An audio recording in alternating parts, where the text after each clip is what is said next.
জড়িত আছে। এতে আর্থিক সহায়তার মাধ্যমে কর্মসংস্থানের সৃষ্টি করা হয়েছে। হয়েছে আমাদের চিহ্নিত যুবদেরকে বিভিন্ন শুধু কর্মসংস্থানের সুযোগের সৃষ্টি করা হয় না, তাদেরকে 3-4 লাখ আছে।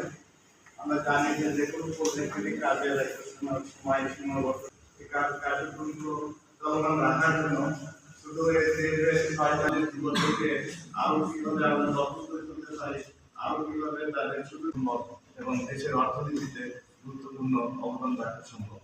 এই পাশাপাশি বিভিন্ন স্টেক হোল্ডার প্রত্যেকের পক্ষ থেকে কার কতটুকু সুযোগ এবং নেত্রকোনা জেলার যত যুবককে চিহ্নিত করার মাধ্যমে দক্ষতা শেষ করছি।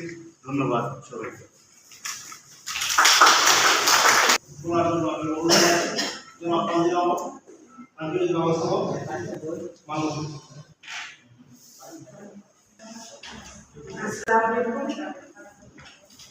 আজকের এই যুব উন্নয়ন কর্মসংস্থান বিষয় আজকের যুবরাই হচ্ছে আগামী দিনের ভবিষ্যৎ।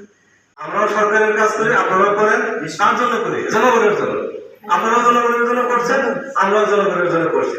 সবাই যদি যুক্তভাবে একত্রিত হয়ে আমরা সবাই এগিয়ে আসি, আমার মনে হয় আমাদের এই দেশটাকে একটা ভালো পর্যায়ে নিয়ে যাওয়া সম্ভব।